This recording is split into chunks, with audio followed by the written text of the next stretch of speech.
बिस्मिल्लाहिर्रहमानिर्रहीम। अस्सलामुअलैकुम।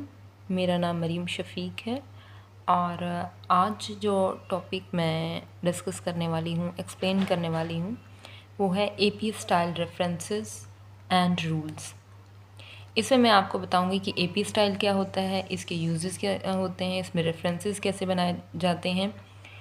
यानी कि जो हमारा रिसर्च पेपर होता है, रिसर्च कंप्लीट करने के बाद सबसे लास्ट में हमने रेफरेंसेस लिखने होते हैं कि हमने अपना रिसर्च मटेरियल कहाँ से कलेक्ट किया, कहाँ से स्टडी किया।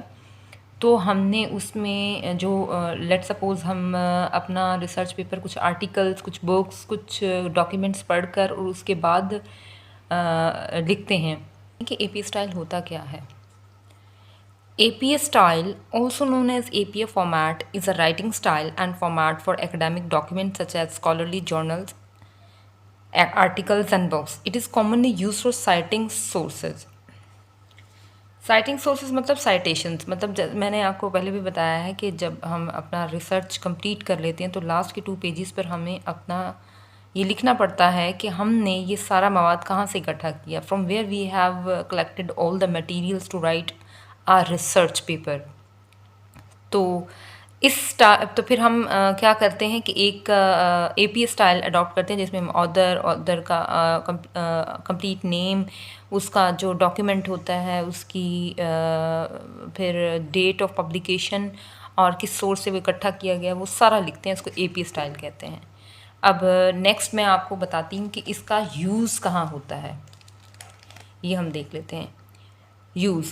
This form of writing research papers is used mainly in the field of social sciences like psychology, nursing, anthropology, sociology as well as education and other fields. तो इन तमाम fields में ये यूज़ होता है। और इसके अलावा भी कुछ अदर फील्ड्स हैं। ये कुछ फील्ड्स में जैसे कि ये नज़र आ रही हैं, ये मैंने मेंशन की है। इनके अलावा भी जहाँ जहाँ रिसर्च पेपर हम करेंगे, जिस चीज़ का हम रिसर्च पेपर लिखेंगे, वहाँ पर हम क्या करेंगे, ये हमारा जो एपी स्टाइल है, एपी स्टाइल फॉर्मेट है, हम इससे यूज़ करेंगे अपने साइटेशन वर्क में, जो हमने एंड में रेफरेंसेस देने हैं। यहाँ पर हम बात करेंगे कि एपी स्टाइल के क्या रूल्स होते हैं। मैंने यहाँ पर जो लिया है वो आप वैसे तो उसे बुक्स में, आर्टिकल्स में, बहुत सारी जगहों पर आप इसको यूज़ करते हैं। यहाँ पर मैंने वेबसाइट वाला लिया है, use of AP style referencing for website. देखें, 4 थिंग्स टू रिमेंबर, 4 चीज़ें आपने लाजमी याद रखनी हैं जो मैं आपको बताने वाली हूँ। Author, date of publication, title, source. इसको आप इस तरह से यूज़ कर लें, हु, व्हेन, व्हाट, वेयर, मतलब किसने, क्या, कब, कौन सी चीज़ और कहाँ उसको पब्लिश किया। आई रिपीट अगेन, बस आप ये 4 थिंग्स अच्छे तरीके से याद कर लें, स्पेशली थीसिस वाले जो अपना रिसर्च पेपर लिख रहे हैं। Who, when, what and where somebody has published his और डॉक्यूमेंट। ठीक है, ये 4 चीज़ें आपको लाजमी याद होनी चाहिए। अच्छा, अगली बात जो मोस्ट इम्पॉर्टेंट और समझने वाली, अक्सर स्टूडेंट्स को समझ में ही नहीं आता कि ये है क्या, कि ऑथर का नेम कैसे लिखना है। देखिए जी, ऑथर का नेम आप कैसे लिखेंगे, last name and first alphabet of first name.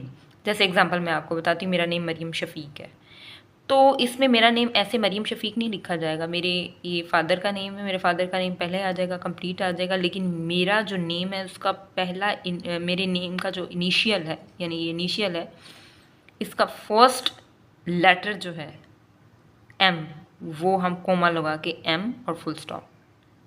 और ये फुल स्टॉप का क्या मीनिंग होता है ये मैं आपको फिर दोबारा बताऊंगी, ठीक है।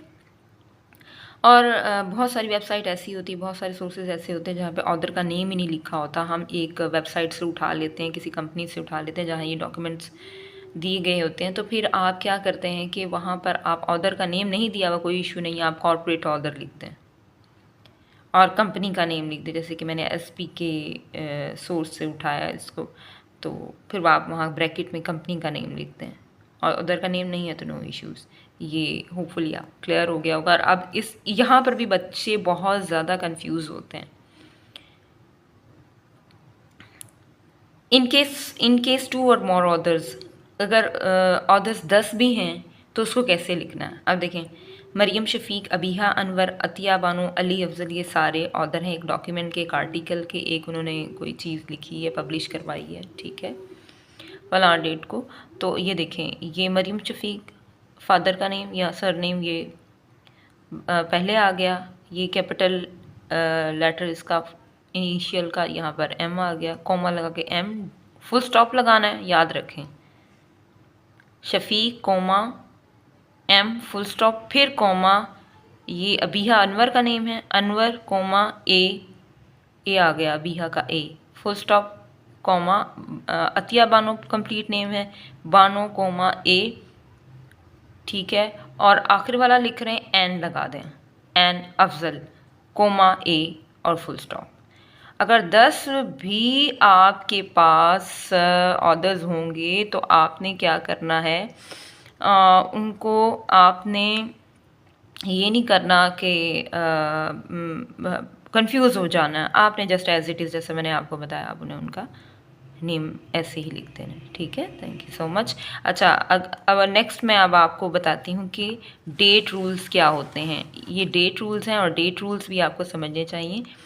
अक्सर इनके जो सोर्सेज होते हैं या डॉक्यूमेंट में इस तरह डेट लिखी होती है 5 मई थर्सडे 2009, तो आपको कोई ज़रूरत नहीं है इस तरह का लिखने की, बस आप ईयर लिखें 2009 ब्रैकेट में लिख लें। अगर कोई डेट नहीं है तो एन डी लिख दें, एन डी का मतलब है नो डेट। तो कहते हैं जी copyright date is not publication date, तो कॉपीराइट जो डेट होती है वो आपने नहीं लिखनी अगर कोई डॉक्यूमेंट कॉपीराइट किया गया और उसकी डेट लिखी गई है तो वो उसकी पब्लिकेशन डेट नहीं होती, आपने उसको इग्नोर करना, वो डेट आपने नहीं लिखनी। होपफुली आपको सारा समझ आ गया होगा। मैं आपको एक एग्जांपल बताती हूँ, आपको बिल्कुल क्लियर हो जाएगा इससे। अच्छा, तो अब मैं आपको बताने लगी हूँ एग्ज़ाम्पल, और एग्ज़ाम्पल से आपको बहुत अच्छे तरीके से समझ आ जाएगा कि बेसिकली है क्या, ठीक है। ये एक डॉक्यूमेंट है, इसकी रेफरेंसिंग की गई है, कैसे की गई है, ये जो ऑथर हैं उनका जो लास्ट नेम है CHIOUU comma A full stop S full stop comma NN comma E full stop H full stop, फिर से आखिर में लगा देना। ये 2 ऑथर्स हैं, इनको आप एक ही ना समझिएगा। ये यहाँ तक फुल स्टॉप तक एक फर्स्ट ऑर्डर का नेम ख़त्म हो गया, कोमा लगा दिया, एन लगा के, एन का मतलब कि जी कोई और नेक्स्ट जो है या दूसरा ऑर्डर है उसका नेम स्टार्ट हो रहा है। फिर डेट की जगह आपने 2014 उसमें सिर्फ जस्ट ईयर लगा दिया। डॉक्यूमेंट क्या है, from land property disputes to cloud computing colon revisiting the human geography of the area in imperial China retrieved from, मतलब ये कहाँ पर अवेलेबल है, http://www.pncling.org/PNC 2014/English/20/SHU-JU%20CHIU.pdf। तो सोर्स URL एड्रेस है, ये सारा तरीकाकार है जिसमें आपने लिखना है।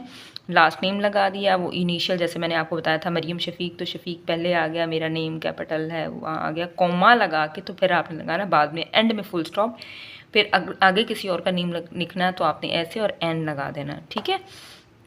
तो ये सारा प्रोसेस है, इस तरह से आप रेफरेंसिंग करेंगे। और इसको मैंने ब्लू स्पेशली इसलिए किया कि जैसे ही हम इस पर क्लिक करते हैं डॉक्यूमेंट के अंदर, अगर ये MS वर्ड पे ख़ुसूसन पड़ा हुआ है तो आप फ़ौरन उसके सोर्स तक पहुंच जाते हैं। अगर आप ये चाहते हैं कि मैं आपको इसका ट्यूटोरियल भी बताऊं तो आप मुझे कमेंट सेक्शन में लाजमी बताइएगा, इंशाल्लाह फिर मैं उसको बना के अपलोड कर दूँगी, ठीक है। थैंक यू सो मच, अल्लाह हाफिज़।